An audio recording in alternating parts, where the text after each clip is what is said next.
রব্বুল আলামিন তুমি আমাকে তিনটা জিনিস দিবা। আল্লাহ ডাক দিলেন, এ শয়তান তুমি কি চাও? বলে 1 নম্বর কিয়ামত পর্যন্ত হায়াত দিবা। আল্লাহ বললেন তা দিলাম। 2 নম্বর তামাম পৃথিবীর তাসাররুফ করবে 1 সেকেন্ডে ক্ষমতা দিলাম দেবা। আল্লাহ বললেন তাও দিলাম। আর কি চাস? বলে রব্বুল আলামিন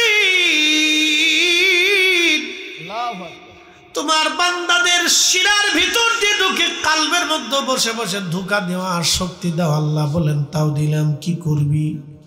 বলে ও আল্লাহ, তোর ইজ্জত জালালের কসম করি, তোমার বান্দারে ধোঁকা দিয়ে দিয়ে আমি তোমার বান্দারে গুনাহ করায় করায় জাহান্নামী বানাবো। আল্লাহ ডাক দে বলবে, বান্দা শয়তান, তুই আমার বান্দারে গুনাহ করাবি আর আমার বান্দা ক্ষমা চাইতে দেরি হবে, আমি রব্বুল আলামিন ক্ষমা করতে দেরি করব না। একবার জোরে বলা যাবে কি মারহাবা। কখনো তোমাকে যদি ভুলি, হেদায়েতের আলো জ্বেলে নিউ কাশ তুলি, ঠাই দিও প্রিয়তম, ওগো ঠাই দিও প্রিয়তম, ওগো মহিয়ান, তুমি রহমান, তুমি মেহেরবান। অন্ধ গাহে না শুধু তোমারি গুণগান, বুঝে বুঝে না তবু শান, তুমি রহমান, তুমি মেহেরবান।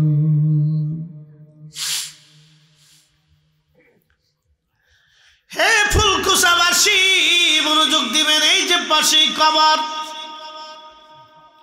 কত মানুষ কবরে চলে গেল আর কোনদিন ফিরে আসে নাই।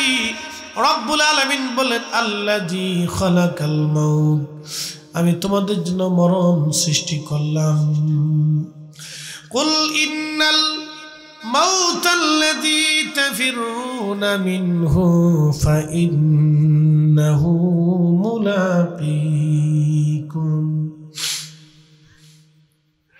আল্লাহ ডাক দে বলতেছে, হাবিব উম্মতকে বলুন, মৃত্যু থেকে তারা পালায়, মরণ থেকে তারা পালায়। বন্ধু তাদেরকে বলে দেন, ফাইন্নাহু মুলাকীকুম,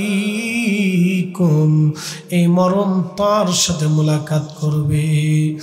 একদিন মাটি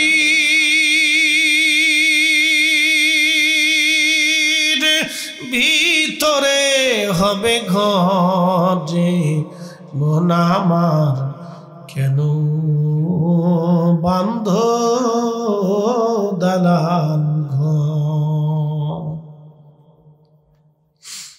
ফুলকুচাবাসী খুব মনোযোগ দিবেন। আজকে যদি আপনি মারা যান, বাজান অপ্রিয় দুটা সত্য কথা আপনাকে বলে দিয়ে যাই। আজকে আপনি যদি মারা যান, আপনাকে ঘর থেকে বের করে নিয়ে আসা হবে। ঘর থেকে বের করে আনার পরে আপনাকে একটা বিছানার চাদর দিয়ে অথবা আপনার গায়ের চাদর দিয়ে আপনার কাপড়ের উপরে, শরীরের উপরে ঢেকে দেওয়া হবে। বন্ধু ওই কাপড়ে, ওই চাদরে কোনোদিনও আপনার স্ত্রী সন্তান আর ব্যবহার করবে না। চির সত্য বলতেছি, আমি মারা যাওয়ার পরে আমার এই চাদর দিয়ে যদি ঢেকে রাখা হয়, আমার বাচ্চারা জীবনে এই চাদর আর কোনোদিন ব্যবহার করবে না। বলবে আব্বার লাশের উপরে কাপড়টা ছিল, ওরা ভয় পাবে, ডরাবে। বাবারে লাশের উপরে যে কাপড় ছিল, এই কাপড়টা আমরা কেমনে গায়ে দিই ভয় করে। যে প্রিয়তম স্ত্রী একাধারে 40 বছর ধরে আপনার সাথে সংসার করলো, একই বিছানায় ঘুমাইলেন, একই কম্বলের নিচে ঘুমাইলেন, একই সাথে বসবাস করলেন, একই বিছানায় বসে বসে খাবার খাইলেন, আপনার খাবার তাকে খাওয়াইলেন, তার খাবার আপনাকে খাবার দিলেন। কত সুখে দুঃখে পাশে একসাথে জীবন কাটাইলেন। এই স্ত্রী আপনার যে বিছানার চাদর দিয়ে আপনার লাশ ঢাকা হবে, এই চাদর আপনার স্ত্রী আর কোনোদিনও বিছানায় বিছাইবে না। তার কাছে ভয় লাগবে আমার স্বামীর গায়ের উপরে মরা লাশের উপরে কাপড় দেওয়া হয়েছিল। চির সত্য কথাগুলি বলতেছি, যদিও শুনতে খারাপ শোনা যাবে, কিন্তু এটাই সত্য। প্রিয় মুসলমান, আল্লাহর কোরআনে আল্লাহ ডাক দিয়ে বলেন, ইয়া আইয়ুহাল্লাযীনা আমানু লা তুলহিকুম আমওয়ালুকুম ওয়ালা আওলাদুকুম আন যিকরিল্লাহ।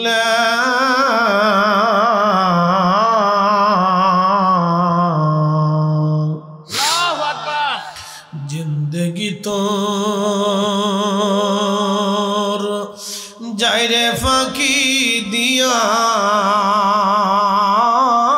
রে সোনার জিন্দেগি তো যাই ফাঁকি দিয়া। ও আদমরি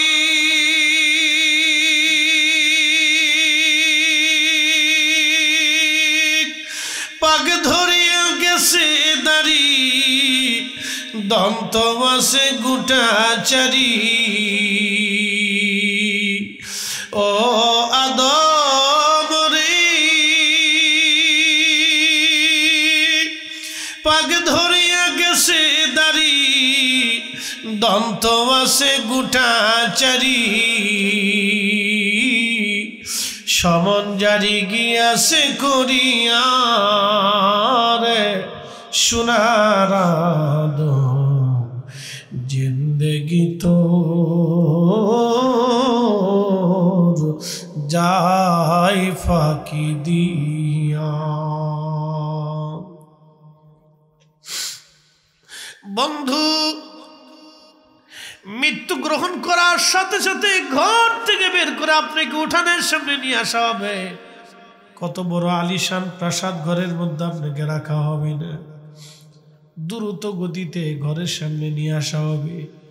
কয়েকদিন আগে, 6 মাস 1 বছর আগে খবরে দেখলাম 24 ঘন্টা বাবার লাশ ঘরের সামনে সন্তানরা রেখে দিয়েছে। বাবা মরার পরে জমি জমা ভাগ বাটোয়ারা নিয়ে ভাইদের মধ্যে গন্ডগোল লেগে গেল। বাজার এরকম অপদার্থ সন্তান যদি দুনিয়াতে থাকে, ওই বাবার চাইতে দুঃখময় বাবা পৃথিবীতে আর কেউ হয় না। ওই মায়ের মতো দুঃখী মা পৃথিবীতে আর কেউ হয় না। বাজার বাস্তবতা থেকে বলতেছি, ফুলকুচাবাসী ও বন্ধু, আহা বাস্তবতা থেকে বলতেছি, শুনে যান। আজ আপনার ইন্তেকালের পরে ঘর থেকে আপনাকে বের করে নিয়ে আসা হবে, উঠানের সামনে রেখে দেওয়া হবে। আপনার দামি খাট পালঙ্ক বাড়ি গাড়ি সব ওই দিন বৃথা হয়ে যাবে। সমাজের লোকজন এসে বলবে, দ্রুত গতিতে কবরে নামাও, কারণ 24 ঘন্টা পরে লাশ থেকে গন্ধ বের হতে থাকে। 24 ঘন্টা একটা লাশ কিন্তু পচে যায় না, বরং ওই লাশের পায়খানা রাস্তা দিয়ে একটা পোকা বের হয়ে আসে। ওই পোকাটা তামাম শরীরের মধ্যে ছড়াইয়া গন্ধ ছড়াইতে থাকে। আপনার কলিজার টুকরা সন্তান আপনাকে ঘর থেকে বের করে দিবে। আপনার স্ত্রী আপনার কাছেও আসতে চাবে না, শরীর থেকে গন্ধ বের হয়। গন্ধের কারণে কেউ আসবে না, কেউ আপন হতে চাবে না। সেই দিন প্রিয় উপস্থিতি হাজিরিন, মনোযোগ দিয়ে কথাগুলি শুনে যাবেন। গন্ধ ছড়িয়ে গেল, দ্রুত গতিতে কবরে নামানো হবে আপনাকে। সেই দিন আল্লাহ নবী ডাক দিয়ে বলেন, আয়েশা রে, তুমি কি জানো মানুষের জীবনের কঠিন সময় কখন? বলে, আল্লাহু ওয়া রাসূলুহু আলাম। আল্লাহ জানে, নবী জানে।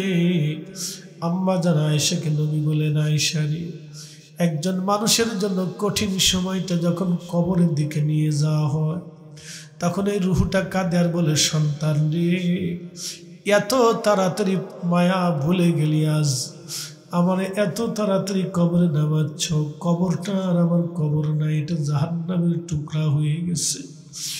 কলিজার টুকরা সন্তান, আর একটু পরে কবরে নামা। নবীজি বললেন, পাখিরা কথা শোনে, পশুরা ডাক শোনে, কিন্তু মানুষ এবং জিন এই দুইটা প্রাণীকে আল্লাহ কথাগুলি শুনতে দেয় না। ওই রুহু কান্না করতে থাকে। আহা, নবীজি বলে না, আয়েশা রে, যখন কবরের কাছে নিয়ে যায়, দুইজন কবরের মধ্যে নেমে যায়, আর মানুষগুলি উপরে কবরের চারপাশে দাঁড়ায়। যখন কবরে নামানো হয়, ওই রুহুটা কাদার বলে, বুঝি এই দুইজন আমার সঙ্গে কবরে আমার সফর সঙ্গী হয়ে যাবে। আজ একা একা রওনা হবেন এমন এক জগতে, যেই জগতে আপনার আমার আর আপন কেউ নাই। এই জন্য আল্লাহ বলেন, এ বান্দা, সম্পদ এবং সন্তানের প্রেমে পড়িয়া তোমরা আমি আল্লাহর জিকির থেকে নিজেকে গাফেল করো না, গাফেল করো না। যদি করো, ওমাইয়াফআল যালিকা ফাউলাইকা হুমুল খাসিরুন।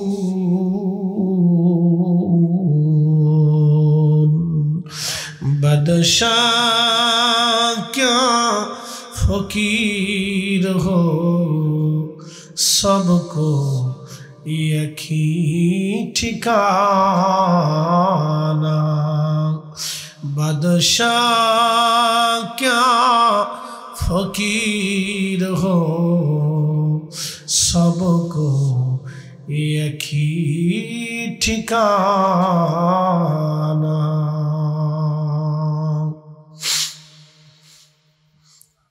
প্রিয় ফুলকুচাবাসী, মনোযোগ দিবেন, বড় কঠিন।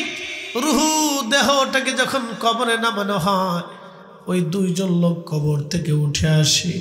নবী বলেন, আয়েশা রে, তখন ওই রুহুটা কাদার বলে, বুঝছি আমার সঙ্গে আজ আর কেউ যাবে না, আমি একা হয়ে গেলাম।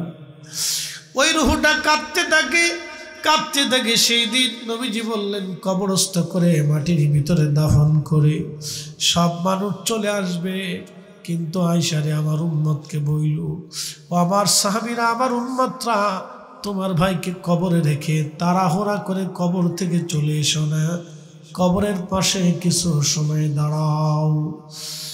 ইস্তাগফিরু লিআখিকুম, তোমরা তোমার ভাইয়ের কবরের পাশে দাঁড়ায় দাঁড়ায় তার জন্য ইস্তিগফার করো, যাতে আল্লাহ তাকে মাফ করে দেয়। কিছু সময় পরে মুনকারে নেকির আসবে প্রশ্ন করার জন্য।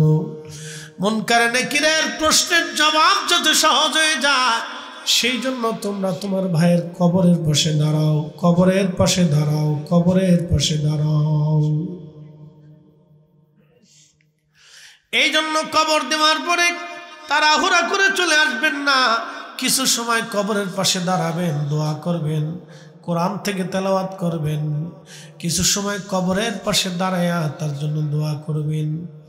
রাসূলের একজন সাহাবী, তার নাম আব্দুল্লাহ জিল বাজাদাইন রাদিয়াল্লাহু আনহু, তিনি রাসূল কারীমের এমন প্রেমিক সাহাবী ছিলেন, ধনাঢ্য বংশের সন্তান ছিলেন। দুনিয়াদারি সব ছেড়ে দিয়ে তিনি আল্লাহর নবীর কদমে এসে কালেমা পড়ে মুসলমান হয়ে গেলেন।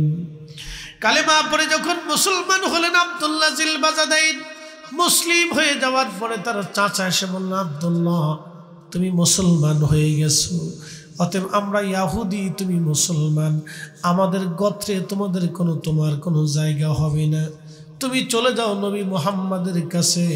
কিন্তু আমি চাচা তোমাকে সমস্ত সম্পদ থেকে বঞ্চিত করলাম, একটা করেও সম্পদ তুমি কখনো পাবে না। আব্দুল্লাহ জিল বাজাদাইন ডাক দেখো, চাচা, দুনিয়ার সব কিছু দিয়ে দিতে পারি, কিন্তু আমি যে কালেমা গ্রহণ করেছি, চাচা গো, এই কালেমা আমি কোনোদিন দেব না। চাচা ডাক দে বলেন, আব্দুল্লাহ, তাহলে তোমার পরনের জুব্বাখানা আমাদের টাকার কেনা, ওই জুব্বা দিয়ে দাও। আব্দুল্লাহ জুল বাজাদাইন ওই জুব্বাখানা খুলে দিলেন। জুব্বা খুলে দেওয়ার পরে চাচা ডাক দে বলে, আব্দুল্লাহ জুব্বা তো দিলা, কিন্তু তোমার পরনের লুঙ্গিটাও আমাদের টাকার কেনা, ওই লুঙ্গিটাও তুমি আমাদেরকে দিয়ে দাও। উড়ে যাও রে মাহফিলের হাওয়া, যাও রে উড়ে মদিনায়,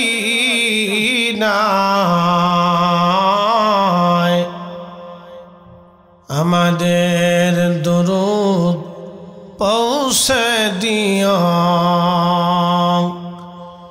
নূর নবীজির পাক রওজায়। আল্লাহুম্মা সাল্লি আলা সাইয়্যিদিনা মাওলানা মুহাম্মদ আলা আলি সাইয়্যিদিনা।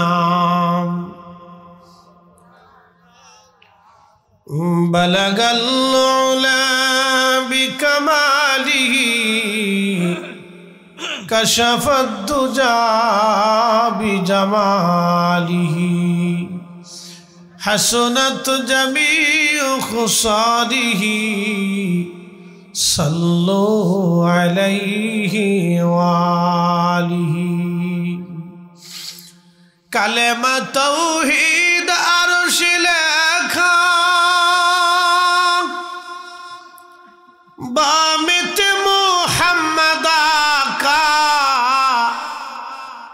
ও বন্ধুর পাশে বন্ধু বসা, ও বন্ধুর পাশে বন্ধু বসা, কালেমাতে আসে প্রমাণ। বালাগাল উলা বিকামালিহি কাশাফাদ দুজা বিজামালিহি হাসনাত জামিউ খুসালিহি সাল্লু আলাইহি ওয়ালিহি।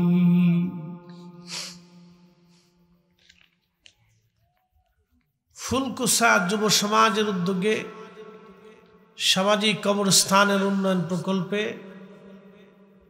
চতুর্থ বার্ষিক ইসলামী মহাসম্মেলনের সম্মানিত সভাপতি, আজকের সম্মানিত অতিথিবৃন্দ, সম্মানিত আলহাজুল ইসলাম মন্টু সাহেব, প্রধান উপদেষ্টা, উদ্বোধক সহ সভাপতিবৃন্দ, সভার মধ্যমণি, প্রধান মেহমান, বিশেষ মেহমানবৃন্দ, এলাকার গণ্যমান্য ব্যক্তিবর্গ, সম্মানিত মুরব্বী, আমন্ত্রিত হযরত উলামা ইকরাম, মুফতি মোহাম্মদ ফজলুল হক জামালি সাহেব সহ সকল উলামা ইকরাম, এলাকার গণ্যমান্য ব্যক্তি, কলিজার টুকরো যুবক ভাইরা, পর্দানিসীন আমার সম্মানিত মা ও বোনেরা, মাইকের আওয়াজ যত দূর পর্যন্ত যাচ্ছে সকলকে মোবারকবাদ। শুকরিয়া সে আল্লাহর দরবারে, এই সত্য প্রবাহ কনকনে শীতের ভিতরে আল্লাহ পহেলা জানুয়ারির প্রথম রাতে আল্লাহ আমাদেরকে কবুল করেছেন। সেই জন্য আল্লাহর আসমানে আমরা একসাথে শুকরিয়া আদায় করে বলি আলহামদুলিল্লাহ। প্রিয় উপস্থিতি,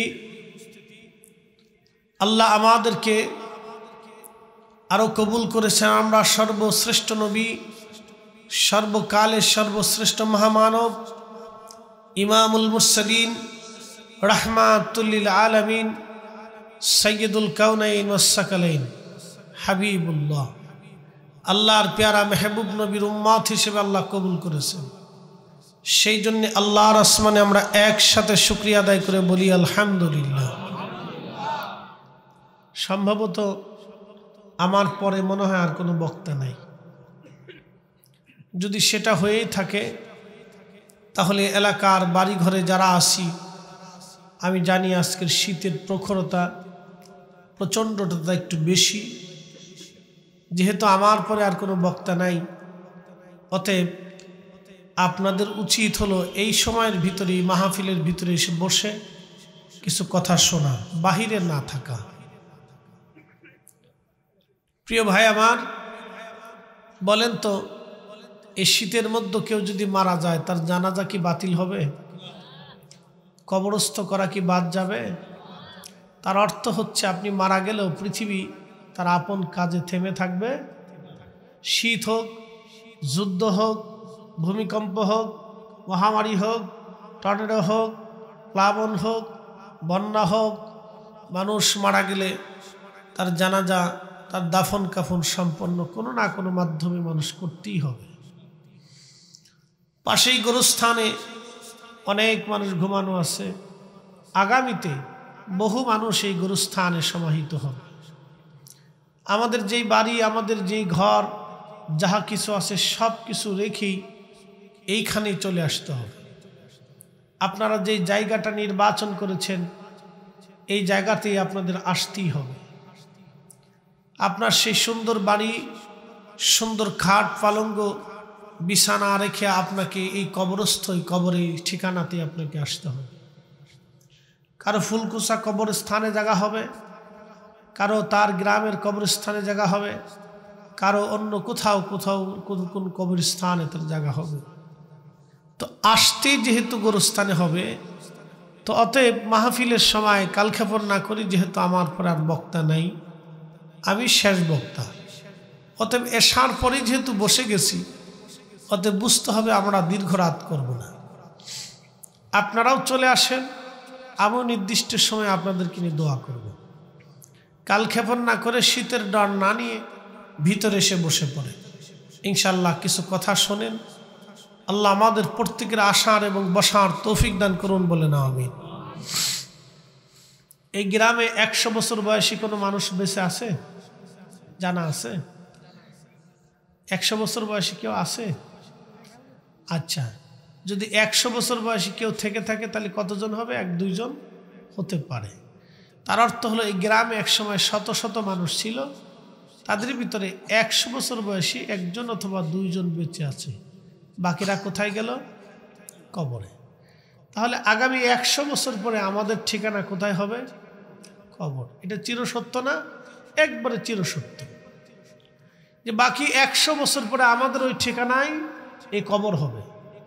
এবং এমনও হবে যে আমাদের কবরের ঠিকানা চিহ্ন পর্যন্ত হারিয়ে যাবে। কথা চিরসত্য যে আমাদের কবরের যে ঠিকানা আছে, চিহ্ন আছে, এটাও একসময় হারিয়ে যাবে, চিহ্ন খুঁজে পাওয়া যাবে না।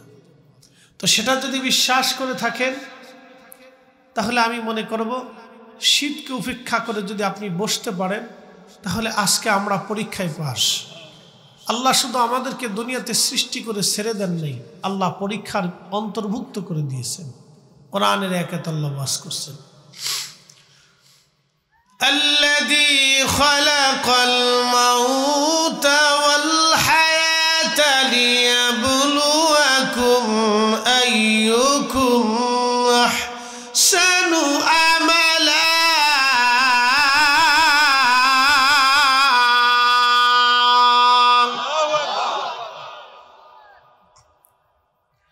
الذي خلق الموت, আমি তোমাদের মৃত্যু সৃষ্টি করছি।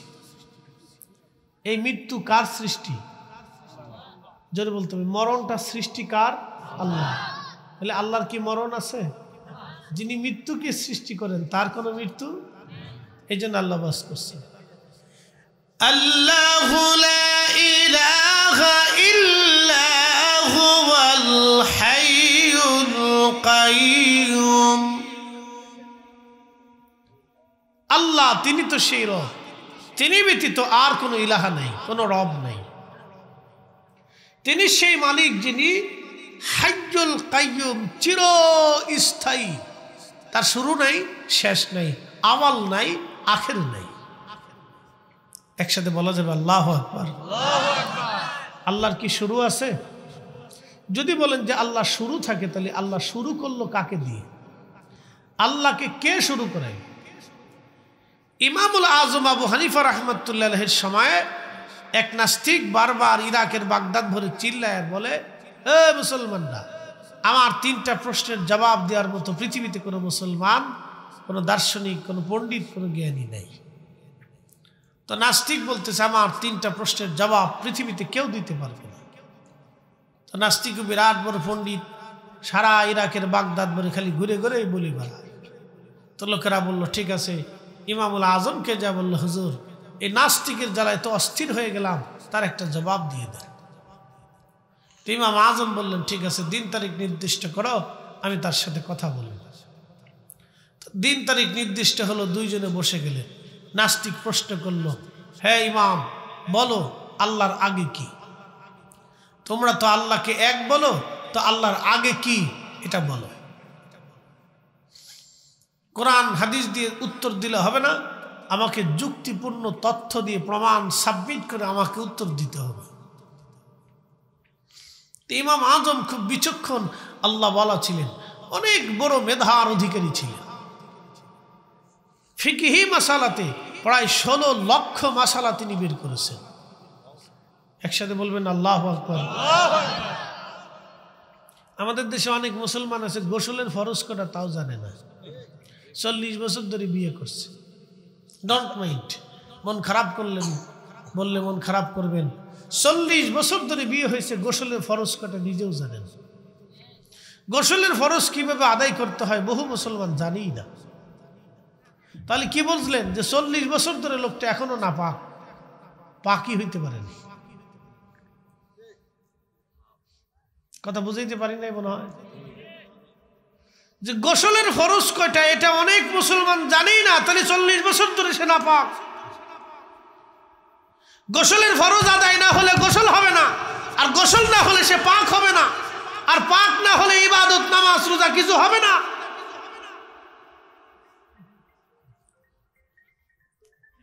আর সেখানে ইমামুল আজম আবু হানিফা কোরআন হাদিস থেকে গবেষণা করে 16 লক্ষ মাসালা বের করেছেন। একসাথে জোরে বলা যাবে আল্লাহু আকবার। না না, জোরে জোরে জোরে নারে তাকবীর, হাত উঁচা করে বলেন আল্লাহু আকবার। শীত বেশি পড়ছে তাতে কি হয়েছে? আমরা তো আর গরম কম না, ঠিক আছে না? কাছে কাছে ঘেসে ঘেসে বসে প্যান্ডেলটা ঘিরে দেওয়ার দরকার ছিল। একবারে পুরাটা ঘিরে একবারে তাঁবুর মতো সিস্টেম করে দিলে তাহলে গরম পড়তো। আর নিচে খড় বিছিয়ে দেওয়ার দরকার ছিল। জানা উচিত এই জানুয়ারির প্রথম এই ডিসেম্বরের শেষ 15 থেকে জানুয়ারি 15 পর্যন্ত শীতের প্রকোপ থাকে বেশি।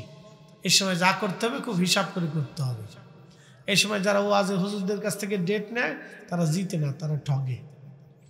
কারণ শীতের কারণে মানুষ ওয়াজে আসে না, এমনিও ওয়াজে আসতে চায় না। এরপরে শীত একটু বললে না যাইতাম না, শীত পড়ছে।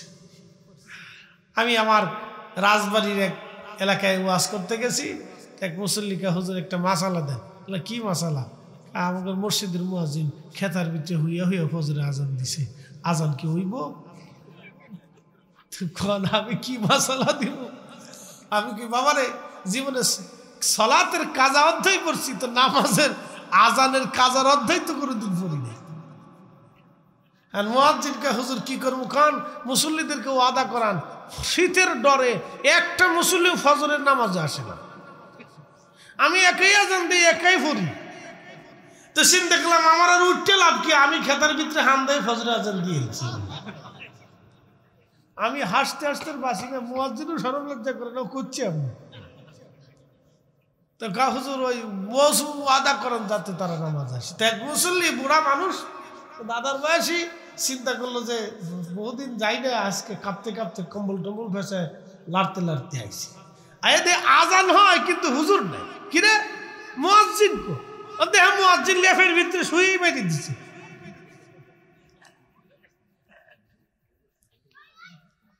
সব সালাক, পাবলিক সালা কি করে? শীত একটু বললেই ডরে আর নামাজ যায় না, শীত একটু বললেই ডরে আর মাহফিলাইতো না। আসেন পিছনে দাঁড়াই থেকে লাভ নাই, আমি শেষ বক্তা, আমি বক্তা আর নাই। এরপরে আইয়ে খালি মাঠে বয়ে থাকলে কাজ হবে না। হেন আয়েন আমার সামনে বসেন, কিছু শোনা যাবে, বোঝা যাবে, কিছু বলা যাবে, কথা বলা যাবে। কি কথা বলেন, ঠিক কিনা? থাকবে বাহিরের লোক জানুক যে হুজুর একা না, আরো কিছু লোকজন আছে। নারে থাকবে। ঠিক আছে, বাইরের লোক জানতেছে না হুজুরের সাথে লোক আছে। তো নাস্তিক পণ্ডিত বলতেছে মুসলমানদের ইমাম, তো বলো আল্লাহর আগে কি? হযরত হযরত ইমাম আজম আবু হানিফা রাহমাতুল্লাহ আলাইহি আসেন আসেন নানুর কাছে আসেন। আরে জালা হে প্রেসিডেন্ট তো বুঝেন, প্রধানমন্ত্রীও চিনে না, হে বুজুর্গ ফির বুজুর্গ কিচ্ছু চিনে না, নাতির কাছে কোনো ভ্যালু নাই, এ কাউরি চিনে না। আল্লাহর রাসূল রে ইমাম হাসান হুসাইন নবীজি নামাজে সেজদার মধ্যে পড়ে দিয়েছে মসজিদে নবীতে। এত দূর বয়স হাসান হুসাইন বাইতে দৌড়ে এসে আল্লাহর নবীর ঘাড়ের উপরে বসে রয়েছে। আল্লাহু আকবার, না না জোরে বললেন আল্লাহু আকবার। চিন্তা করতে পারছেন? তাও আল্লাহর নবী রাগ করে নাই, নবীজি রাগ করে নাই, ঘাড়ের উপর আইয়া বইয়ে কানের চুল ধরে পার থুতনির নিচে পা লাগিয়ে দিয়ে বই দিচ্ছে, লড়ে না। নবীটি সেজদা থেকে আর উঠে না, অনেক লম্বা সেজদা, হাসান হুসেনও লড়ে না, আমরা ধরে বসে দিচ্ছি। নবীজিও সেজদা থেকে উঠে না, মুস্তাদের হাঁকে মেরা দিচ্ছে। তো দীর্ঘ সময় পরে সেজদা থেকে উঠার পরে সাহাবে কেরাম বলছে যে রাসূল মনে হয় দুনিয়াতে নাই, এত বড় সেজদা তো জীবনে কোনোদিন দেখি নেই। সেজদা থেকে ওঠার নামাজ শেষ করার পরে সাহাবে কেরাম বলেন ইয়া রাসূলুল্লাহ, এত বড় লম্বা সেজদা দিলেন, আমার হাসান আর হুসেন আমার ঘাড়ের উপর এসে বসিয়ে দিচ্ছি। তা আমি যদি উঠি তাহলে ওরা পরে ব্যথা পাবে, আমি চাই না ওরা কষ্ট পাক। একসাথে বলবেন আল্লাহু আকবার। তাহলে বাচ্চাদেরকে কষ্ট দেওয়া এটা রাসূলের সুন্নতের পরিপন্থী কাজ, কথা ঠিক আছে না? নি ওরা প্রেসিডেন্টও চিনি না, হুজুরও চিনি না, ওই ইমাম সবও চিনি না। দাদাই যদি ইমাম হয় তো ইমামও চিনি না, ওই ইমাম চিনার টাইম নেই। প্রিয় উপস্থিতি, খুব মনোযোগ দিয়ে নাস্তিক পণ্ডিত ডাক দিয়ে বলতেছে, হ্যাঁ মুসলমানদের ইমাম তুমি বলো আল্লাহর আগে কি? ইমাম আজম বললেন, নাস্তিক তুমি তো যুক্তি ছাড়া মানবা না, তাহলে 1 থেকে 10 পর্যন্ত গণনা করো। নাস্তিক শুরু করলো 1 2 3 4 5 7 5 6 7 8 9 10। ইমাম আজম বলল, নাস্তিক পণ্ডিত এবার তুমি 10 থেকে 9 10 পর্যন্ত গণনা করো। 10 9 8 7 6 5 4 3 2 1। ইমাম আজম বলল, হ্যাঁ নাস্তিক পণ্ডিত তাহলে বলো 1 এর আগে কি? এবার নাস্তিক বলল, 1 এর আগে তো কোনো সংখ্যা নাই। ইমামুল আজম বললে, আমার আল্লাহর আগে কিছুই নাই, আমার আল্লাহ এক। একবার জোরে বলা যাবে কি আল্লাহু আকবার? কখনো তোমাকে যদি ভুলি, হেদায়েতের আলো জেনে নিও কাছে তুলি, ঠাই দিও প্রিয়তম, ওগো ঠাই দিও প্রিয়তম, ওগো মহিয়ান, তুমি রহমান, তুমি মেহেরবান। অন্ধ গাহে না শুধু তোমারি গুণগান, বুঝে বুঝে না তবু শান, তুমি রহমান, তুমি মেহেরবান।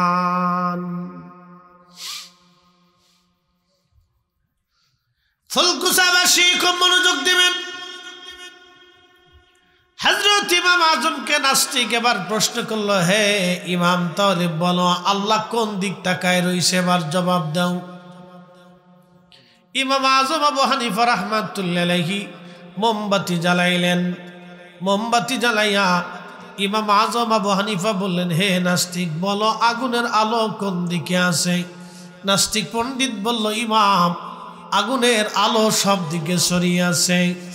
ইমাম আজম বললেন, আল্লাহর সৃষ্টি আগুনের আলো যদি সব দিকে ছড়ায় থাকে, তাহলে আমার রব্বে করিম একই স্থানে থেকে আমার রব সব দিকে তাকায় আছে। একবার জোরে বলা যাবে কি মারহাবা?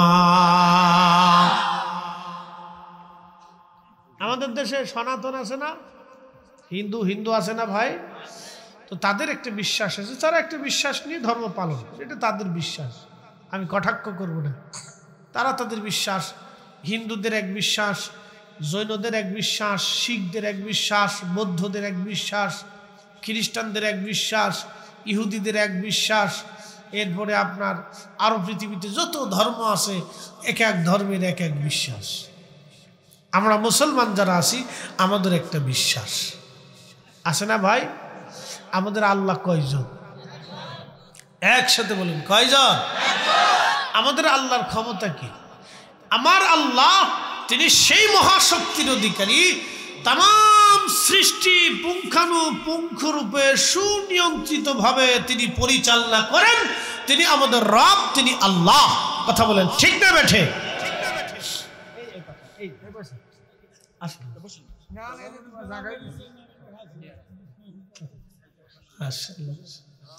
একটু জিকির করে লা ইলাহা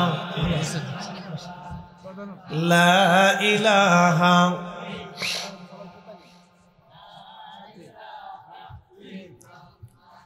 লা ইলাহা ইল্লাল্লাহু মুহাম্মাদুর রাসূলুল্লাহ সাল্লাল্লাহু আলাইহি ওয়াসাল্লাম। আজকের মাননীয় প্রধান অতিথি জনাব আলহাজ হযরত আলী সাহেব, বিশিষ্ট সমাজসেবক এবং বিশিষ্ট ব্যবসায়িক ঠিকাদার, তিনি আমাদের মাঝে এসেছেন। আমরা বলি না মারহাবা। প্রত্যেক মেহমান তারা তাদের নির্দিষ্ট স্থানে আসুক, আমরা তাদের সুস্বাগতম জানাই, তাদের সুস্বাস্থ্য দীর্ঘায়ু কামনা করি। আল্লাহ তাদেরকে সুস্থতার সাথে যেন আমাদের প্রোগ্রামে হাজির করান এবং আসার জন্য তৌফিক দেন, বলে না আমিন। যারা বাইরে আশেপাশে দাঁড়িয়ে আছেন, ও দাঁড়িয়ে না থেকে এসে চুপচাপ বসে পড়েন, জায়গাটা গরম করে ফেলে, ওটা ঠান্ডা করে লাভ নেই, চলে আসেন। যদ্দূর আল্লাহ যারে কবুল করবে সে আসবে। কথা বলেন ঠিক আছে না ভাই? জোর করে কি আনা যাবে? আজকে জোর করে আনার সুযোগ নেই। আজকে যে আসবে সে পাস। একসাথে বলবেন আল্লাহু আকবার। বলে কেন? আমি কোরআন থেকে বলতেছি, وَلَنَبْلُوَنَّكُمْ بِشَيْءٍ مِّنَ الْخَوْفِ وَالْجُوعِ وَنَقْصٍ مِّنَ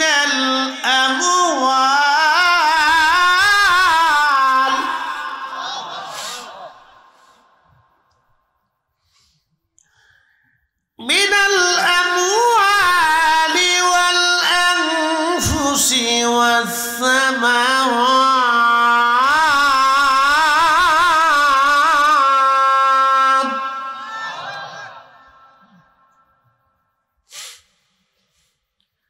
রব্বুল আলামিন কুরআনুল কারীমের ভিতরে আমার আল্লাহ বলে দিলেন, হে আমার বান্দারা, তোমাদেরকে পরীক্ষা করব। কি করব? একসাথে বলেন কি করব? ছেলেরা পরীক্ষা দেয় কিনা? পরীক্ষা ছাড়া সার্টিফিকেট হয় কিনা? সুযোগ টুযোগ আছে কিনা? 2 নম্বরই সিস্টেম। এখন আর ওটা নাই। আগে একসময় ছিল, এখন এটা রুদ্ধ হয়ে গেছে, সিস্টেমটা নাই এখন। তো খুব মনোযোগ দিয়ে প্রিয় উপস্থিতি, রব্বুল আলামিন বললেন, বান্দা তোমাদেরকে পরীক্ষা করব, তোমাদেরকে পরীক্ষা করব আমি আল্লাহ। কি দিয়ে? মাঝে মধ্যে ভয় দিয়ে পরীক্ষা করব। ভয়টা কি? হঠাৎ করে ঠান্ডা পড়ে গেল। কালকের মাহফিলেও হাজার হাজার মানুষ ছিল, আজকের মাহফিলে এসে দেখলাম মাহফিল শূন্য হয়ে গেল। মানুষ ডরে মাহফিলের ভিতরে ঢুকতে চায় না। প্রচণ্ড ঠান্ডায় চারপাশ দিয়ে ঘুরে আগুনের পাশে বসে আছে, ঘরের মধ্যে কম্বলের মধ্যে ঢুকে গেল, কিন্তু মাহফিলে তারা আসলো না। আল্লাহ বললেন, তোমাদেরকে ভয় দেখাই আমি পরীক্ষা করব এবং তোমাদের শস্য শ্যামল নষ্ট করব, অতিবৃষ্টি দিব, অনাবৃষ্টি দিব, খরা দিব, সাইক্লোন দিব, মহামারী দিব, প্রচণ্ড শীত দিব, প্রচণ্ড গরম দিব, এইগুলি তোমাদের জীবন কেড়ে নিব, আমি তোমাদেরকে পরীক্ষা করব। প্রিয় নবী আমার হাবিব আপনার উম্মতকে জানায় দেন এই সময় কাদের জন্য সুসংবাদ হবে। ওয়াবাশশিরিস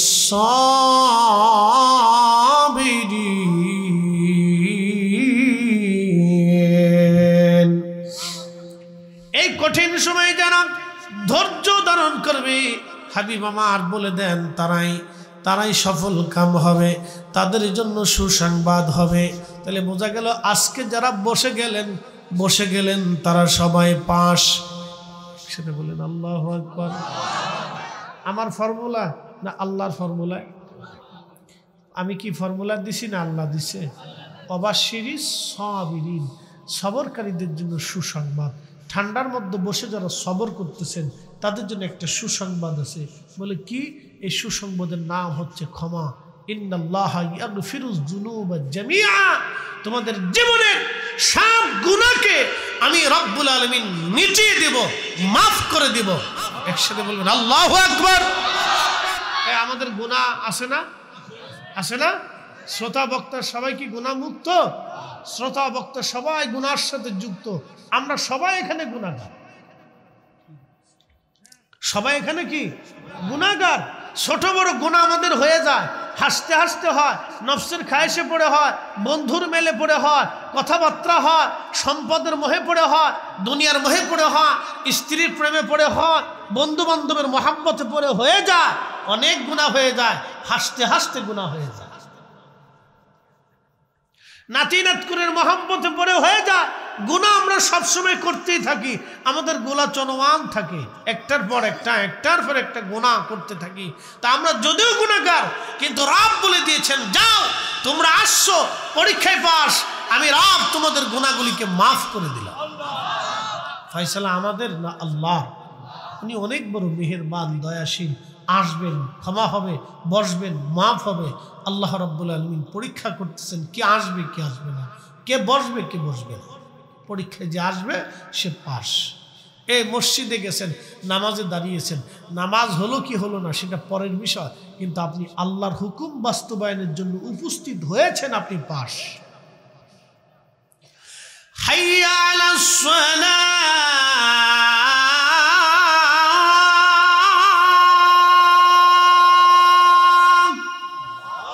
মুয়াজ্জিন ডাক দিছে তোমরা নামাজের দিকে আসো, সালাতের দিকে আসো। হাইয়া আলাল ফালাহ,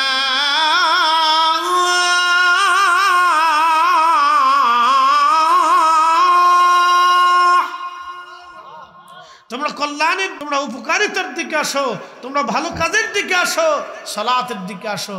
মুয়াজ্জিন যখন ডাক দিয়েছে আপনি তখনই ঘুরঘুর করে দোকান বন্ধ করে দিয়েছেন, ব্যবসা বন্ধ করে দিয়েছেন, আইছেন, এটাই পাস। একসাথে বলবেন মারহাবা।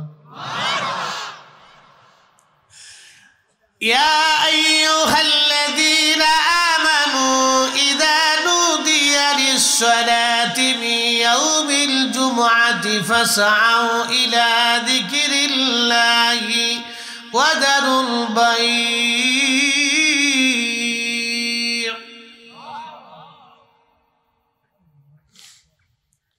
সারা মদিনার ভিতরে দুর্ভিক্ষ ছড়িয়ে গেল।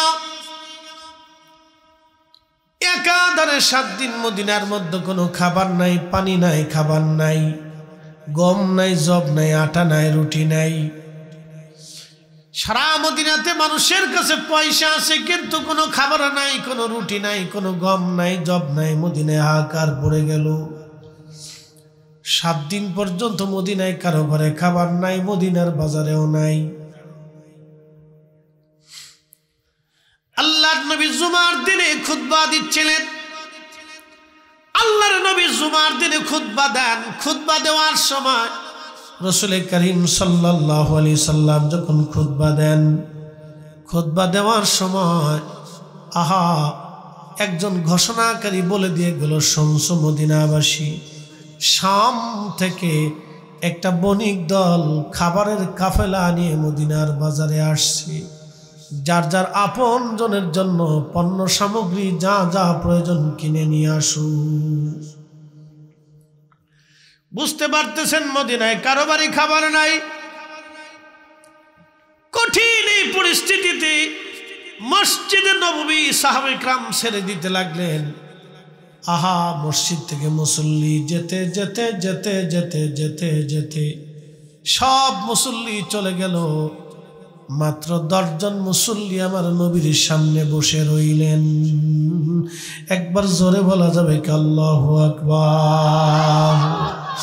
তেলের গাড়ি তেলে চলি,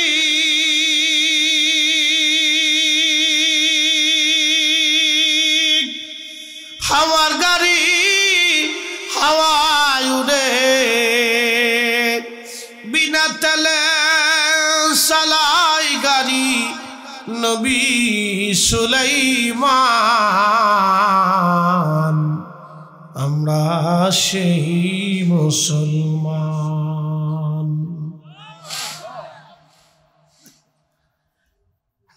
মাদারগঞ্জবাসী মেলান্দ না, কোন থানা এটা? মেলান্দ থানা, ঠিক আছে। মেলান্দবাসী ফুলকুচাবাসী খুব মনোযোগ দিবেন। সমস্ত সাহাবী মসজিদ থেকে বের হয়ে চলে গেল, মাত্র 10 জন সাহাবী মসজিদের মধ্যে নবীর সামনে বসা। আল্লাহর নবী খুতবা শেষ করার পরে দেখলেন কোন সাহাবী নাই, মাত্র 10 জন সাহাবী বসে আছে। আল্লাহর হাবিবের সামনে বসা হযরত আবু বকর, প্রিয় নবী তখনই ঘোষণা দিলেন আবু বকর ফিল জান্নাতি।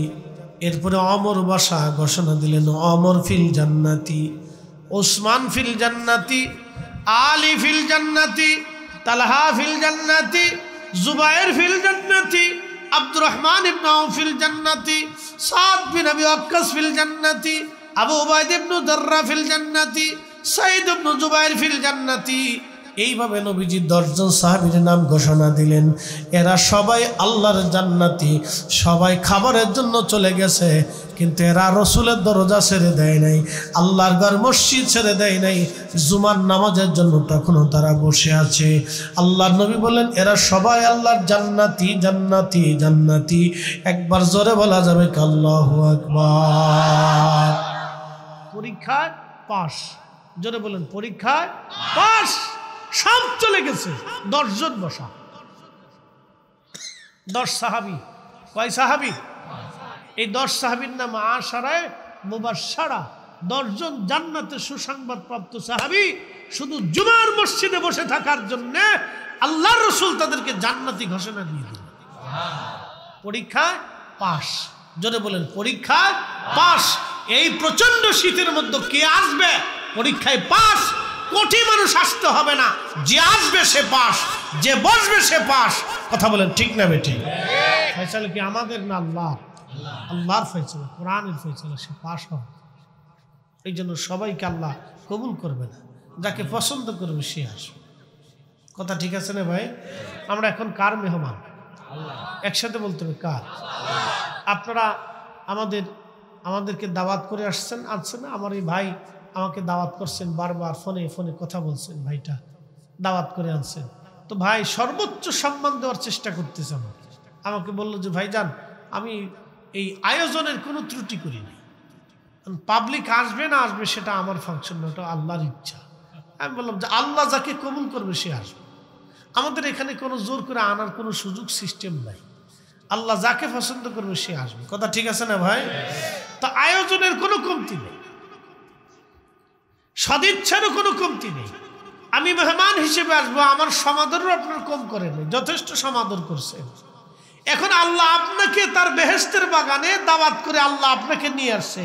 এখন আল্লাহ আপনাকে কি সমাদর করবে সেটা আল্লাহর দরবারে। তবে আল্লাহ সমাদর করবে যে আমার মেহমান হয়ে আমার বান্দারা যেহেতু আসছে, আমার বান্দারা যেহেতু গুনাহ করেই ফেলছে, তো আমি আল্লাহ আমার বান্দাদের গুনাহকে মাফ করে দিলাম। তাহলে আমরা পাস। সব সাহাবী চলে গেল, 10 জন সাহাবী বসা। নবীজি বললেন এই 10 জন আল্লাহর জান্নাতি জান্নাতি জান্নাতি। তখনই কোরআনের আয়াত আল্লাহ নাজিল করলেন, ইয়া আইয়ুহাল্লাযীনা আমানু ইযা নুদিয়া লিস-সালাতি মিন ইয়াউমিল জুমআতি ফাসআউ ইলা যিকরিল্লাহি ওয়া যারুল বাই'। হে ইমানদার, যখন জুমার নামাজের জন্য আহ্বান করা হয়, আজান পড়ে যায়, তখন বেচা বিক্রি, ব্যবসা বাণিজ্য, লেনদেন, ওঠা বসা কৃষিক্ষেত কামার, তোমার জীবনের সমস্ত কাজগুলি তুমি ফেলে দাও, ছেড়ে দাও। এ ইমানদার, তুমি চলে আসো, আমি আল্লাহর স্মরণে নামাজ পড়ার জন্য খোদার ঘরের জন্য চলে আসো। দালিকুম খায়রুল লাকুম ইন কুনতুম তা'লামুন। তুমি যদি এটা অনুধাবন করো, এটা উত্তম কাজ, নেকের কাজ, ভালো কাজ, তাহলে তুমি চলে আসো, তুমি চলে আসো। আমি আল্লাহর হুকুম তামিল করার জন্য জুমার নামাজে চলে আসো। কিন্তু আজান পড়ার সাথে সাথে ব্যবসা বাণিজ্য, লেনদেন, দোকানদারি, উঠা বসা, চাকরি বাকরি যার যা আছে সব ছেড়ে দিতে হবে, ফেলে দিতে হবে। একসাথে বলবেন আল্লাহু আকবার। এই জন্য জুমার দিনে শুক্রবারে যেই দেশে ছুটি ঘোষণা করা হয়েছে, আমি মনে করি দেশের যেই রাষ্ট্রপ্রধান ছুটির ব্যবস্থা করেছে, আল্লাহ তাদেরকে একটা বেনিফিট অবশ্যই আল্লাহ দিবে। বাংলাদেশের পৃথিবীর বহু মুসলিম দেশে শুক্রবারে কোনো ছুটি নেই। আপনি আরব বিশ্বে চলে যাবেন, দেখবেন বহু আরব দেশে আছে শুক্রবারে ছুটি দেন। দুবাইতে যায় দেখেন শুক্রবারে ছুটি নেই, মুসলমান দেশ। আমরা বাংলাদেশ হলে বাটাম চালান দিয়ে দিতাম এতদিন, কি কথা কর না কেন? আমরা বাংলাদেশ হলে এতদিন বাটাম চালান হয়ে যেত। কিন্তু কপাল ভালো যে আরবের দেশ, ও দেশের মুসলমান হিজলিয়া না কি আমি জানি না। আরে বেটা, জুমার দিন সাইয়্যিদুল আইয়াম, দিনের সর্দার, পৃথিবীর শ্রেষ্ঠ দিনের একটা দিন হচ্ছে জুমার দিন। আল্লাহর রাসূল বলেছেন, আমার উম্মত, আল্লাহ আমাকে স্পেশালিস্ট এই জুমার দিন আল্লাহ আমাকে উপহার দিয়েছে এই উম্মতের জন্য। একসাথে বলা যাবে না আল্লাহু আকবার? না না, জোরে বলেন আল্লাহু আকবার। এই জুমার দিনে আল্লাহ বলেছেন, এ বান্দা, তোমার ব্যবসা বাণিজ্য, রুটি রুজি, চাকরি বাকরি সব ছেড়ে দেবা, কিচ্ছু রাখবে না, তুমি জুমার জন্য তুমি মসজিদে চলে আসবা। মুসলিম দেশ জুমার দিনে ছুটি নেই। ছি ছি ছি ছি, সব ইসরায়েলের দালালি, কি কথা কর না কেন? যার কারণে ফিলিস্তিনিরা ৭৫ বছর ধরে মাইর খায়।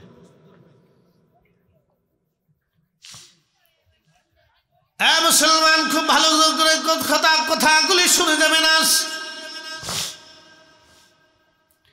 এই জুমার দিনের এত মর্যাদা, এত দাম। আল্লাহর নবী বলে দিয়ে গেলেন, উম্মত তোমরা শুনে নাও, আমার উম্মত যখন জুমার নামাজের জন্য আজান পড়ার পরে আমার উম্মত জুমার জন্য প্রস্তুতি নিয়ে জুমার নামাজ আদায় করার জন্য মসজিদের দিকে রওনা হয়ে যায়, আদবের সাথে মসজিদে ঢুকে খুব একিন এবং ইখলাসের সাথে ইমাম সাহেবের পাশাপাশি বসে, ইমাম সাহেবের কাছাকাছি বসে খুতবা শুনে, আলোচনা শোনার পরে আমার উম্মত ধীর স্থিরতার সাথে নামাজ পড়ে আবার হেঁটে হেঁটে বাড়ি চলে আসে। আমার উম্মতের প্রত্যেক কদমে কদমে কদমে কদমে 1 বছরের ইবাদত এবং 1 বছরের নফল রোজা রাখার নেকি আমার উম্মতের আমল নামায় আমার আল্লাহ লিখে দেয়। একবার জোরে বলা যাবে কি মারহাবা? কয় বছর? প্রত্যেক কদমে কয় বছর? জোরে বলেন, প্রত্যেক কদমে কয় বছর? প্রত্যেক কদমে কদমে 1 বছর। এমনও মুসল্লি আছে বাড়ি থেকে মসজিদে হেঁটে যাইতে আসতে 500 কদম, 500 কদম যদি হয় 500 বছর, 400 কদম হলে 400 বছর, 1000 কদম হলে 1000 বছর। শুধু এই উম্মতের জন্য আল্লাহ জুমা দিলেন। পৃথিবীর কোন উম্মতকে আল্লাহ জুমা দেন না, শুধু আমাদেরকে আল্লাহ জুমা দিয়েছেন। হয়ে গেল না? জোরে বলেন। এই জুমাকে কেন্দ্র করে আমার নবীর 10 জন সাহাবী আশারে মুবাশশারা হয়ে গেল, পৃথিবী থেকে জান্নাতের সার্টিফিকেট নিয়ে গেলেন, যা অন্য কোন নবীর উম্মতের ভাগ্যে জুটে নাই। জুমা খুব গুরুত্ব দিবেন। এমনি সময় বিয়ে বাড়ি যাওয়ার সময় যেমন সুন্দর পোশাক পরেন, জুমার দিনে খয়রাতি পোশাক পরেন না, এদিন বালা পোশাক পরেন।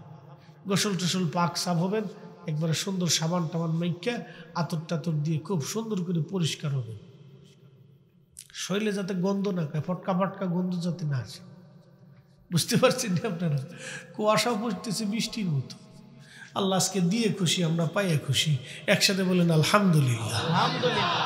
আমরা যারা আইসি পাস, যারা বলেন কি একসাথে বলেন কি, চিন্তার কারণ নাই, উনি পাস করেছেন। উনি যিনি কোরআন দিয়েছেন তিনি পাস করেছেন। ওনার কথা হচ্ছে লা তাবদিলা কালিমাতিল্লাহ। আকাশ ভেঙে গেলেও আমার কথা ঠিক থাকবে, জমিন শুকিয়ে গেল, জমিন পুড়ে গেলেও আমার কথা ঠিক থাকবে, সাগর শুকিয়ে গেলেও আমি আল্লাহর কথাই ঠিক থাকবে। ইন্নাকা লা তুখলিফুল মিআদ। মা সন্তানের বেলা ওয়াদা খেলাপ করে। অনেক সময় মা কয় বাবারে তুই এই কাজ করে আয়, সকালবেলা তোর খিচুড়ি রেঁধে খাওয়াবো। মা অনেক সময় কয় না, পরে খাওয়াবি যা। মা ও সন্তানকে ধোঁকা দিতে পারে, কিন্তু উনি সেই রব যিনি মায়ের চাইতে 99 গুণ বান্দার প্রতি দয়া বেশি। তিনি বলে দিলেন ইন্নাকা লা তুখলিফুল মিআদ। আমি আল্লাহর ওয়াদার কোনো খেলাফ হবে না। আমি যা দিতে চাইছি আমি তাই দিব, আমি ক্ষমা করতে চাইছি আমি ক্ষমা করেই দিব। একসাথে বলবেন আল্লাহু আকবার। আমরা পাস, জোরে বলেন আমরা কি পাস। আমি করিনি, উনি করেছেন। এই কালাম যার, তিনি করেছেন। আমরা এখানে কেউ পাস করার মতো যোগ্যতা নেই, উনি করাই দিচ্ছেন।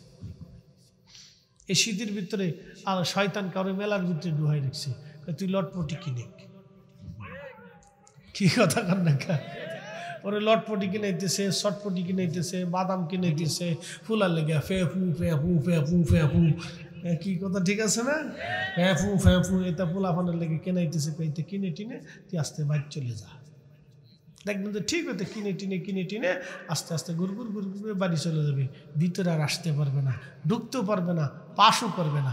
আমরা ঢুকেছি, আল্লাহ পাশ করাই দিচ্ছে।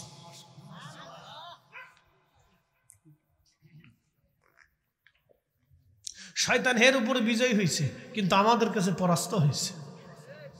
ইন্নাহু লাকুম আদুউম মুবিন। সে প্রকাশ্য দুশমন, আমাদের ক্ষতি করার জন্য আপ্রাণ প্রচেষ্টা করতেছে। 9 লক্ষ বছর ইবাদত করলো, আল্লাহ যখন মনে বলে দিলেন ইন্না আল্লাহ রাব্বুল আলামিন তাকে তাড়িয়ে দিলেন, দূর হয়ে যা, আজাজিল দূর হ, আমি আল্লাহর স্থানে তোর কোনো জায়গা হবে না। তোকে আমি কাফেরদের অন্তর্ভুক্ত করে দিলাম। শয়তান আল্লাহকে বলে নিয়া আরব 9টা লক্ষ বছর তোমার ইবাদত করছি, একটা না, সেজদার পর সেজদা দিছি, হাজার হাজার শত শত বছর তোমার সেজদার মধ্যে পড়ে থাকছি, আমার কি কিছু দেবা না? আল্লাহ বলে কি চাস? বলে আল্লাহ 3টে জিনিস দিবা। রব্বুল আলামিন তুমি আমাকে 3টা জিনিস দিবা। আল্লাহ ডাক দিলেন এ শয়তান তুমি কি চাও? বলে 1 নম্বর কিয়ামত পর্যন্ত হায়াত দিবা। আল্লাহ বললেন তা দিলাম। 2 নম্বর তাম পৃথিবীর তাসাররুফ করবে 1 সেকেন্ডে ক্ষমতা দিলাম দেবা। আল্লাহ বললেন তাও দিলাম। আর কি চাস? বলে রব্বুল আলামিন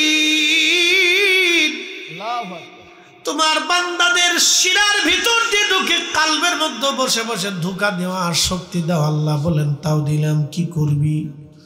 বলে ও আল্লাহ তোর ইজ্জত জালালের কসম করি, তোমার বান্দারে ধোঁকা দিয়ে দিয়ে আমি তোমার বান্দারে গুনাহ করায় করায় জাহান্নামী বানাবো। আল্লাহ ডাক দে বলবে বান্দা শয়তান তুই আমার বান্দারে গুনাহ করাবি, আর আমার বান্দা ক্ষমা চাইতে দেরি হবে, আমি রব্বুল আলামিন ক্ষমা করতে দেরি করব না। একবার জোরে বলা যাবে কি মারহাবা। কখনো তোমাকে যদি ভুলি, হেদায়েতের আলো জ্বেলে নিউ কাশ তুলি, ঠাই দিও প্রিয়তম, ওগো ঠাই দিও প্রিয়তম, ওগো মহিয়ান তুমি রহমান, তুমি মেহেরবান। অন্ধ গাহে না শুধু তোমারি গুণগান, বুঝে বুঝে না তবু শান, তুমি রহমান তুমি মেহেরবান।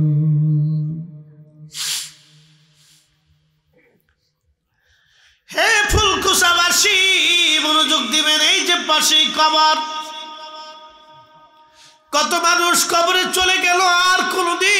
আসে নাই। রব্বুল আলামিন বলেন আল্লাযী খালাকাল মাউত, আমি তোমাদের জন্য মরণ সৃষ্টি করলাম।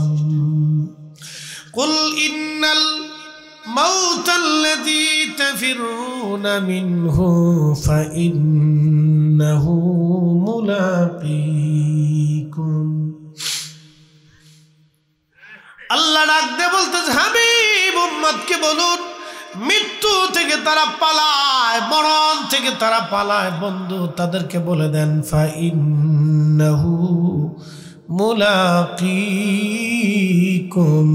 এই মরণ তার সাথে মুলাকাত করবে। একদিন মাটি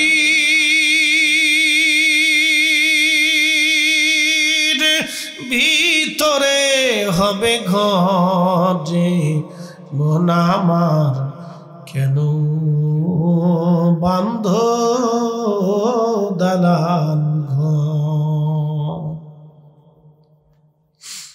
ফুলকুচাবাসী খুব মনোযোগ দিবেন। আজকে যদি আপনি মারা যান, বাজান অপ্রিয় দুটা সত্য কথা আপনাকে বলে দিয়ে যাই। আজকে আপনি যদি মারা যান, আপনাকে ঘর থেকে বের করে নিয়ে আসা হবে। ঘর থেকে বের করে আনার পরে আপনাকে একটা বিছানার চাদর দিয়ে অথবা আপনার গায়ের চাদর দিয়ে আপনার কাপড়ের উপরে, শরীরের উপরে ঢেকে দেওয়া হবে। বন্ধু ওই কাপড়ে, ওই চাদরে কোনোদিনও আপনার স্ত্রী সন্তান আর ব্যবহার করবে না। চির সত্য বলতেছি, আমি মারা যাওয়ার পরে আমার এই চাদর দিয়ে যদি ঢেকে রাখা হয়, আমার বাচ্চারা জীবনে এই চাদর আর কোনোদিন ব্যবহার করবে না। বলবে আব্বার লাশের উপরে কাপড়টা ছিল, ওরা ভয় পাবে, ডরাবে। বাবারে লাশের উপরে যে কাপড় ছিল, এই কাপড়টা আমরা কেমনে গায়ে দিই ভয় করে। যে প্রিয়তম স্ত্রী একাধারে 40 বছর ধরে আপনার সাথে সংসার করলো, একই বিছানায় ঘুমাইলেন, একই কম্বলের নিচে ঘুমাইলেন, একই সাথে বসবাস করলেন, একই বিছানায় বসে বসে খাবার খাইলেন, আপনার খাবার তাকে খাওয়াইলেন, তার খাবার আপনাকে খাবার দিলেন, কত সুখে দুঃখে পাশে একসাথে জীবন কাটাইলেন। এই স্ত্রী আপনার যে বিছানার চাদর দিয়ে আপনার লাশ ঢাকা হবে, এই চাদর আপনার স্ত্রী আর কোনোদিনও বিছানায় বিছাইবে না। তার কাছে ভয় লাগবে, ভয় লাগবে আমার স্বামীর গায়ের উপরে, মরা লাশের উপরে কাপড় দেওয়া হয়েছিল। চির সত্য কথাগুলি বলতেছি, যদিও শুনতে খারাপ শোনা যাবে, কিন্তু এটাই সত্য। প্রিয় মুসলমান, আল্লাহর কোরআনে আল্লাহ ডাক দিয়ে বলেন ইয়া আইয়ুহাল্লাযীনা আমানু লা তুলহিকুম আমওয়ালুকুম ওয়ালা আওলাদুকুম আন যিকরিল্লাহ।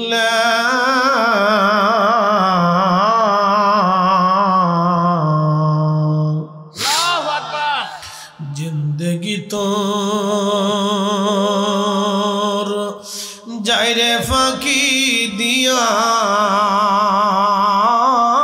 রে সোনার জিন্দেগি তো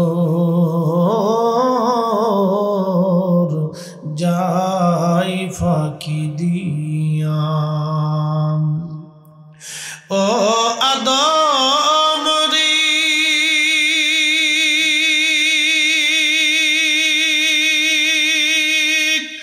পাগ ধরিয়া গেছে দাড়ি, দন্ত মাসে গুটাচারি। ও আদম রে পাগ ধরিয়া গেছে দাড়ি, দন্ত মাসে গুটাচারি। সমন জারি গিয়াছে করিয়া রে সোনার জিন্দেগি তো যাই ফাঁকি দিয়া। বন্ধু মৃত্যু গ্রহণ করার সাথে সাথে ঘর থেকে বের করে আপনাকে উঠানের সামনে নিয়ে আসা হবে। কত বড় আলিশান প্রাসাদ ঘরের মধ্যে আপনাকে রাখা হবে না। দ্রুত গতিতে ঘরের সামনে নিয়ে আসা হবে। কয়েকদিন আগে 6 মাস 1 বছর আগে খবরে দেখলাম 24 ঘন্টা বাবার লাশ ঘরের সামনে সন্তানরা রেখে দিয়েছে। বাবা মরার পরে জমি জমা ভাগ বাটোয়ারা নিয়ে ভাইদের মধ্যে গন্ডগোল লেগে গেল। বাজার এরকম অপদার্থ সন্তান যদি দুনিয়াতে থাকে, ওই বাবার চাইতে দুঃখময় বাবা পৃথিবীতে আর কেউ হয় না। ওই মায়ের মতো দুঃখী মা পৃথিবীতে আর কেউ হয় না বাজার। বাস্তবতা থেকে বলতেছি ফুলকুচাবাসী, ও বন্ধু, আহা বাস্তবতা থেকে বলতেছি শুনে যান। আজ আপনার ইন্তেকালের পরে ঘর থেকে আপনাকে বের করে নিয়ে আসা হবে, উঠানের সামনে রেখে দেওয়া হবে। আপনার দামি খাট পালঙ্ক বাড়ি গাড়ি সব ওই দিন বৃথা হয়ে যাবে।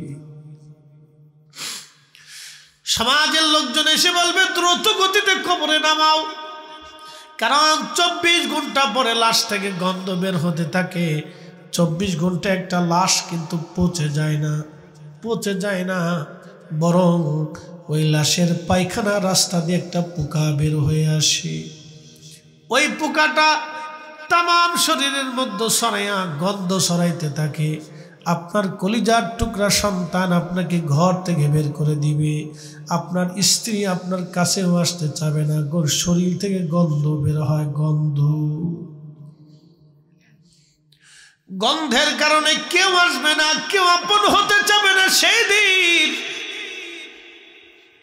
প্রিয় উপস্থিতি হাজিরিন, মনোযোগ দিয়ে কথাগুলি শুনে যাবেন। গন্ধ ছড়িয়ে গেল, দ্রুত গতিতে কবরে নামানো হবে আপনাকে। সেই দিন আল্লাহ নবী ডাকতে বলেন, আয়েশা রে, তুমি কি জানো মানুষের জীবনের কঠিন সময় কখন? বলে আল্লাহ ওয়া রাসূলুহু আলাম। আল্লাহ জানে, নবী জানে। আম্মা জান আয়েশাকে নবী বলেন, আয়েশা রে, একজন মানুষের জন্য কঠিন সময়টা যখন কবরের দিকে নিয়ে যাওয়া হয়, তখন এই রুহটা কাঁদে আর বলে, সন্তান রে, এত তাড়াতাড়ি মায়া ভুলে গেলি, আজ আমার এত তাড়াতাড়ি কবরে নামাচ্ছ। কবরটা আর আমার কবর না, এটা জাহান্নামের টুকরা হয়ে গেছে। কলিজার টুকরা সন্তান, আর একটু পরে কবরে নামা। নবীজি বললেন, পাখিরা কথা শোনে, পশুরা ডাক শোনে, কিন্তু মানুষ এবং জিন এই দুইটা প্রাণীকে আল্লাহ কথাগুলি শুনতে দেয় না। ওই রুহু কান্না করতে থাকে। আহা, নবীজি বলেন, আয়েশা রে, যখন কবরের কাছে নিয়ে যায়, দুইজন কবরের মধ্যে নেমে যায়, আর মানুষগুলি উপরে কবরের চারপাশে দাঁড়ায়। যখন কবরে নামানো হয়, ওই রুহুটা কাদার বলে, বুঝি এই দুইজন আমার সঙ্গে কবরে আমার সফর সঙ্গী হয়ে যাবে। আজ একা একা রওনা হবেন এমন এক জগতে, যেই জগতে আপনার আমার আর আপন কেউ নাই। এই জন্য আল্লাহ বলেন, এ বান্দা, সম্পদ এবং সন্তানের প্রেমে পড়িয়া তোমরা আমি আল্লাহর জিকির থেকে নিজেকে গাফেল করো না। যদি করো, ومن يفعل ذلك فأولئك هم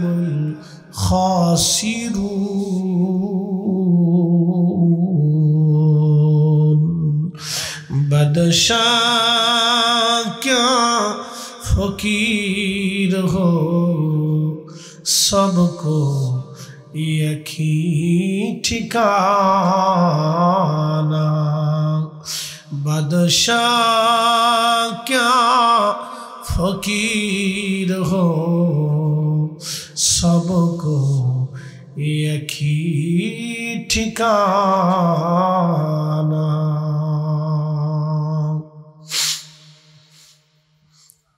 প্রিয় ফুলকুচাবাসী, মনোযোগ দিবেন। বড় কঠিন রুহু দেহটাকে যখন কবরে নামানো হয়, ওই দুইজন লোক কবর থেকে উঠে আসে।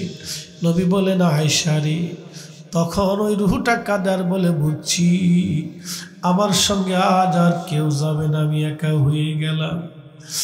ওই রুহুটা কাঁদতে থাকে, কাঁপতে থাকে। সেই দিন নবীজি বললেন কবরস্থ করে মাটির ভিতরে দাফন করে সব মানুষ চলে আসবে, কিন্তু আয়েশারে আমার উম্মতকে বইল, ও আমার সাহাবীরা, আমার উম্মতরা, তোমার ভাইকে কবরে রেখে তাড়াহুড়া করে কবর থেকে চলে এসো না, কবরের পাশে কিছু সময় দাঁড়াও। ইস্তাগফিরু লিআখিকুম, তোমরা তোমার ভাইয়ের কবরের পাশে দাঁড়ায় দাঁড়ায় তার জন্য ইস্তিগফার করো, যাতে আল্লাহ তাকে মাফ করে দেয়। কিছু সময় পরে মুনকারে নেকির আসবে প্রশ্ন করার জন্য।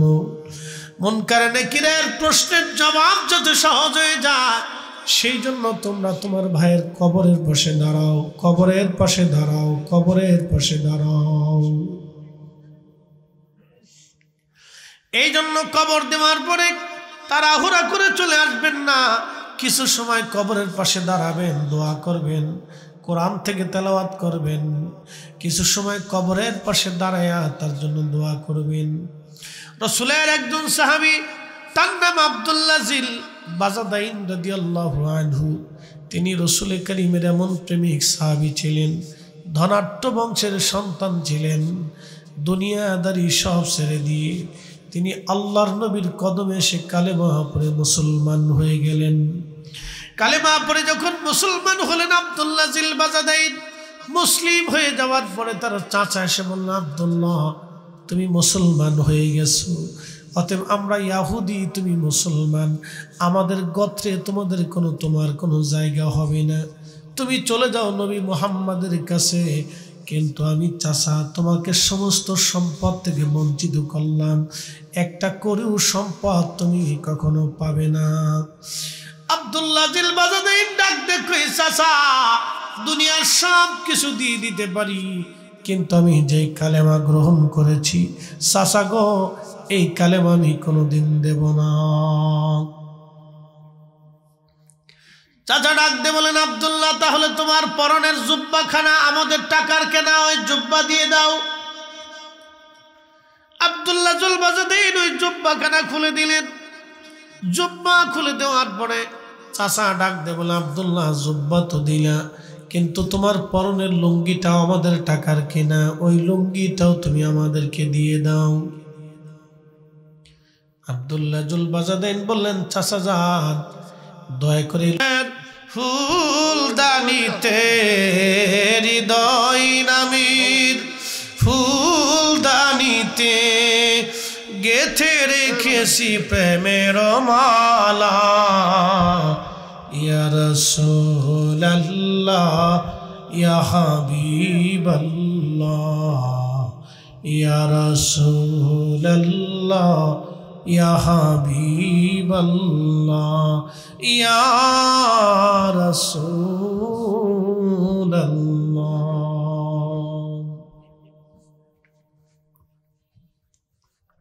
তো আব্দুল্লাহ জুল বাজাদাইন রাদিয়াল্লাহু আনহু তিনি সব কিছু থেকে জুদা হয়ে আলাদা হয়ে গেলেন। কয় টুকরা চাদর? একসাথে বলেন, কয় টুকরা? 2 টুকরো চাদর, আর কিচ্ছু নেই। এই জন্য ওনারা সাহাবী। আল্লাহ কোরআনে তাদের মর্যাদা সম্পর্কে বলেছেন, রাদিয়াল্লাহু আনহুম ওয়া রাদু আন।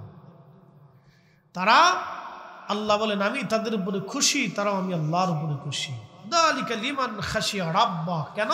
তারা আমি আল্লাহকে ভয় করত। পৃথিবীর একজন রাসূলের আদনা সাহাবীর জুতা যদি এক পাল্লায় দেন, আর আমাদের সবাইকে যদি আর এক পাল্লায় দেন, রাসূলের একজন আদনা সাহাবীর জুতা আর ওজনের সমান হবে না। কথা কর না কেন, জোরে বলে। দুনিয়াতে কিছু মানুষ সম্মানিত থাকবে, হাসরের ময়দানে তারা অসম্মানিত হবে। দুনিয়াতে অসম্মানিত ব্যক্তিগুলি হাসরের ময়দানে আল্লাহর কাছে সম্মানিত হবে একটা কারণে, ইন্না আকরামাকুম ইনদাল্লাহি আতকাকুম, যার অন্তরে আল্লাহর ভয় বেশি, আল্লাহর দরবারে তার দাম বেশি। কি কথা কর না কেন, ঠিক কি না? যার অন্তরে কার ভয় বেশি? আল্লাহর ভয়। জোরে বলেন, কার ভয়? আল্লাহর ভয় বেশি, তার দাম আল্লাহর দরবারে তত বেশি। একসাথে বলা যাবে না আল্লাহু আকবার? এই বক্তার চাইতে শ্রোতার দাম আল্লাহর কাছে কিয়ামতের ময়দানে বেশি হয়ে যাবে। কি কথা কর না কেন? ইমামের চাইতে মুসল্লির দাম কিয়ামতের ময়দানে আল্লাহর কাছে বেশি হয়ে যাবে, কারণ আল্লাহর ভয় অন্তরে থাকার কারণে।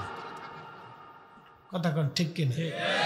আল্লাহর ভয় অন্তরে থাকার কারণে দাম বেশি হয়েছে।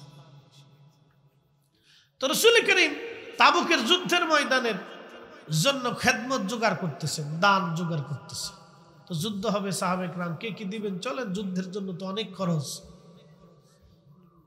তো সব সাহাবী কিছু না কিছু দিলেন, আল্লাহর পথে ব্যয় করলেন। আবু বকর দিলেন, ওমর দিলেন, উসমান দিলেন, আলী, তালহা, জুবাইর, আব্দুর রহমান, সব সাহাবী কম বেশি করে দিলেন। আবু বকরও কিছু একটা ছোট্ট টুপলা নিয়ে আসলেন। তো নবীজি বললেন, আবু বকর কি আনছো? বলে, হুজুর ঘরে যা আছে সব নিয়েছি। বলে, ঘরে কি রাখছো? বলে, আল্লাহ এবং তার রসুল রাখছি। একসাথে বলবেন আল্লাহু আকবার। আল্লাহ রাখছি, নবী রাখছি। আমি জানি ঠান্ডায় কষ্ট হচ্ছে, বাতাস ছাড়ছে, ঘিরে দিলে সবচেয়ে বেটার। লম্বা কথা বাড়াবো না, কথা শেষ। মেহমানরা আসছেন, কথা বলবেন, আমাদেরও কিছু কাজ আছে, দোয়া হবে, খুব মনোযোগ দেন। আবু বকর সিদ্দিক রাদিয়াল্লাহু আনহু বলে, হুজুর ঘরে যা ছিল সব নিয়েছি। নবী বলেন, সবার চাইতে আজকে আবু বকর শ্রেষ্ঠ। একসাথে বলবেন আল্লাহু আকবার। কারণ কি, উনার ঘরের মধ্যে যা ছিল উনি সব কিছু উজাড় করে দিয়ে চলে আসছে, কিচ্ছু নেই। আব্দুল্লাহ জিল বাজাদাইন রাদিয়াল্লাহু আনহু তিনি দাঁড়ায় দাঁড়ায় কাঁদে। নবী জিজ্ঞেস করলেন, কাঁদো কেন? বলি, ইয়া রাসূলুল্লাহ, তাবুকের যুদ্ধের ময়দানে কত সাহাবী যাবে, আমার যাইতে মন চাইতেছে, কিন্তু আমার তো কি দেওয়ার মতো কিছু নেই। তবে হুজুর আমার দেওয়ার জন্য একটা জিনিস আছে। বলে, কি আছে? আমার জীবন আছে, এই জীবনটা আমি আল্লাহর পথে কুরবানি করে দিলাম। একসাথে বলবেন আল্লাহু আকবার। নবী গো, আপনি দোয়া করে দেন যাতে আমার এই জীবনটা তাবুকের যুদ্ধের ময়দানে শহীদ হয়ে যায় আর আমি আল্লাহর পথে শহীদ হইতে পারি, সেজন্য আপনি দোয়া করে দেন, আমার জীবনটা আল্লাহর পথে কুরবানি করে দিন। তারা সাহাবী। একসাথে বললেন, তারা কি? না, জোরে বলেন, জোরে বলেন, তারা কি? সাহাবী। বন্ধু, তারা সাহাবী। আল্লাহর নবী তাবুকের যুদ্ধের ময়দানে চলে গেলেন। যুদ্ধের ময়দানে চলে যাওয়ার পরে সাহাবায়ে کرام যুদ্ধের ময়দানে গেলেন। কাফেররা 30,000 সাহাবীর কথা শুনে পালায়ে চলে গেল, আর যুদ্ধে তারা আসে নাই। আল্লাহর নবী তাবুকে 1 মাস পর্যন্ত অবস্থান করলেন, ফিরে চলে আসবেন। এমন সময় সাহাবীরা সংবাদ দিল, ইয়া রাসূলুল্লাহ, আব্দুল্লাহ অসুস্থ হয়ে গেছে।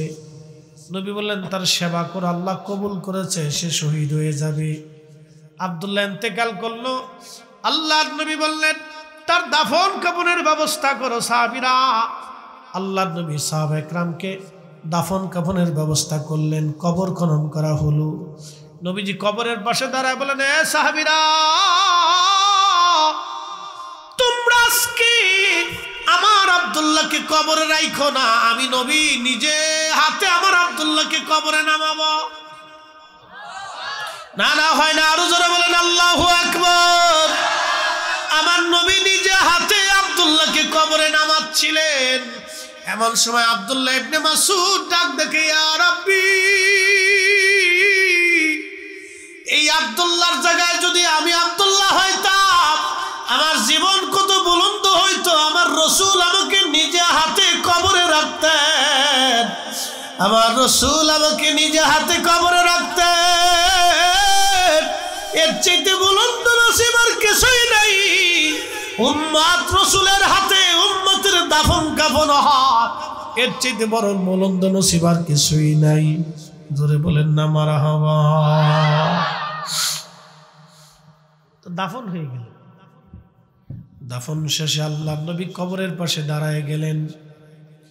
দাঁড়ায় নবীজি হাত বাড়ায় দিলেন, সাহাবায়ে کرام হাত বাড়াইলেন। কবরের পাশে দাঁড়ায় নবীজি হাত তুলে বলে, ইয়া রাব্বি, আমি রাসূল আমার আব্দুল্লাহর উপরে রাজি। তুমি আল্লাহ আমার আব্দুল্লাহর উপরে রাজি হয়ে যাও। একসাথে জোরে বলেন না মারহাবা। এ সবজ গম্বদ ওয়ালে मंजूर दुआ करना,